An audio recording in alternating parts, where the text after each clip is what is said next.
अस्सलाम वालेकुम दोस्तों, मैं हूं मजहर शेख और आप देख रहे हैं अशरफ न्यूज़।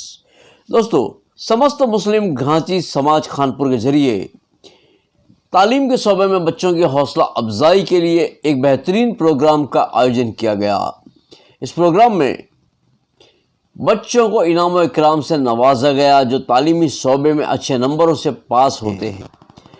इस प्रोग्राम में खुसूसी मेहमान के तौर पर जमालपुर खड़िए के एक विधायक इमरान भाई खिड़ावाला और पूर्व विधायक गयासुद्दीन शेख साहब को बुलाया गया। उनका फुलहार किया, मोमेंटो देकर इस्तकबाल किया और साथ ही उनके हाथ से बच्चों को इनाम देकर बच्चों की हौसला अफजाई भी की गई।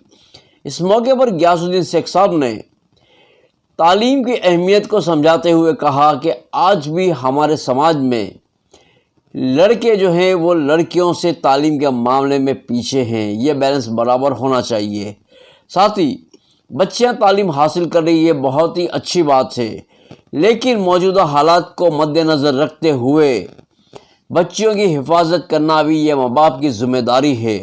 हमारी बच्चियां किससे मिलती है इस पर ख़ास बात की निगरानी रखें और कहीं भी जाएं अपनी बच्चियों को साथ में रखें। उनके दोस्त कौन हैं, किससे मिलती हैं, इस बात पर भी खास ध्यान दें। के लिए हमेशा हर साल इनाम वितरण का कार्यक्रम रखता है और मैं आपको बोलूं कि सिर्फ घाटी समाज के लिए ही नहीं, लेकिन यहाँ जो बैठे इद्रिस मूसा, ये हमारे सबके लिए आइकॉन है। आइकॉन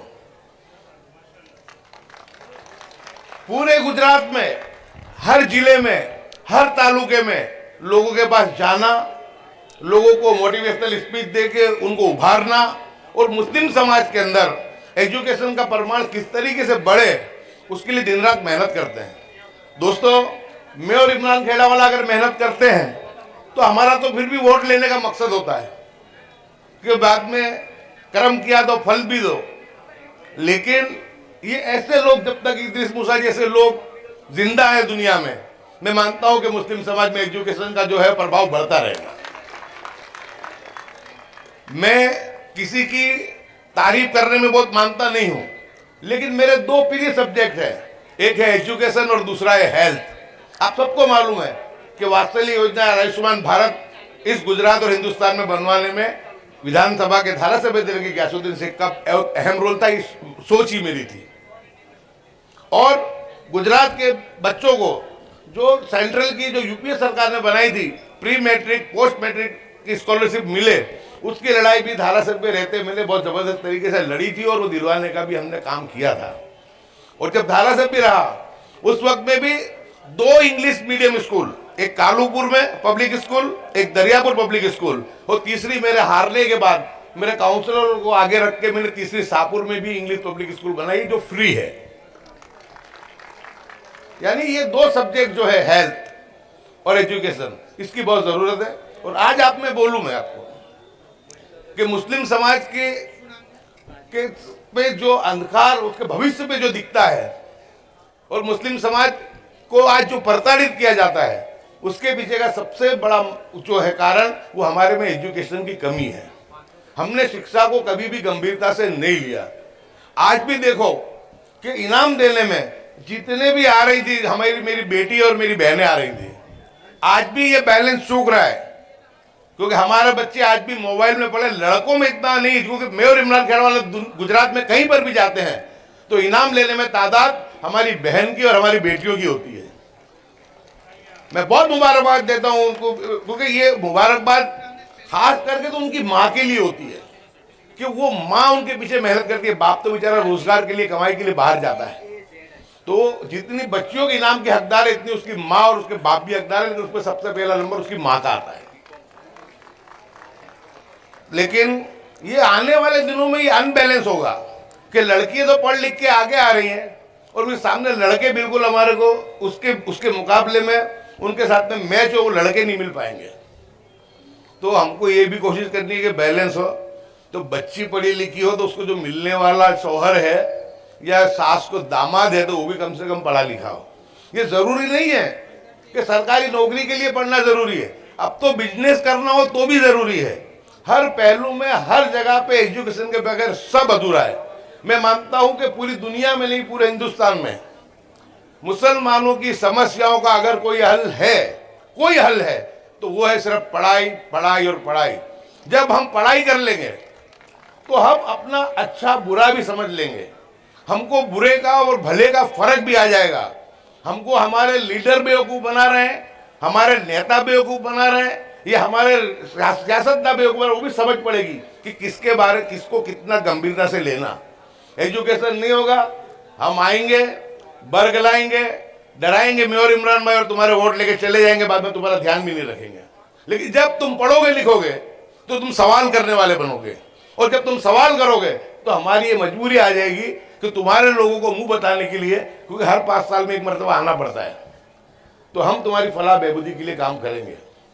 तो पढ़ाई लिखाई बहुत अहमियत है। एक रोटी कम खाओ लेकिन अपने बच्चों को पढ़ाओ। आज हमारे जो भाई हिंदू भाई हैं उनके अंदर तुम उनका जो एजुकेशन के जो उनका स्तर वो देखो तुम उनके बच्चों के पीछे, कि वो लोग कभी अपने बच्चे के जब इम्पोर्टेंट ईयर चलते होते हैं, जब 10वीं के या 12वीं के या ऐसे कुछ भी, वो लोग किसी शादी में भी नहीं जाते, अवॉइड करते हैं कि नहीं हमारा बालक बढ़तर बगड़ से, किसी त्यौहार के अंदर थोड़ा सा एक दिन मना लिया लेकिन बंद काहे के लिए, कुर्बानी पूरी की पूरी उसके लिए देते हैं। यानी इतनी जब तक के माँ बाप कुर्बानी नहीं देंगे, माँ बाप गंभीरता नहीं लेंगे, जब तक ये मामला बनेगा नहीं। लेकिन पढ़ाओ भी, लेकिन साथ साथ इतनी भी गुजारिश करता हूँ कि हमारी बेटियाँ पढ़े लिखे बहुत आगे बढ़े, हमारे बच्चे पढ़े लिखे बहुत ही आगे बढ़े।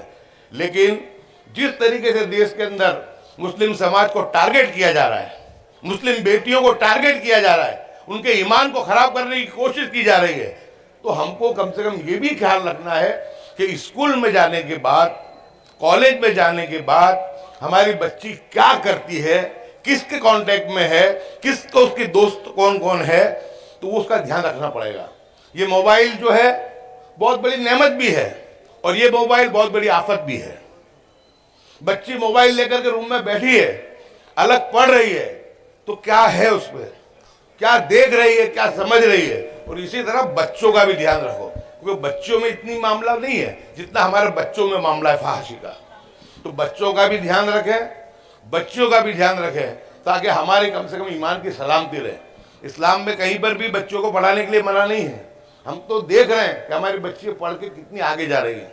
इतना बड़ा ऑपरेशन सिंदूर हुआ, उसमें भी देखा हमने कि उसमें भी हमारी हुमा कुरैशी जो थी उसने उसकी लीड की थी, एक सेना की सबसे बड़ी अध्यक्ष थी वो।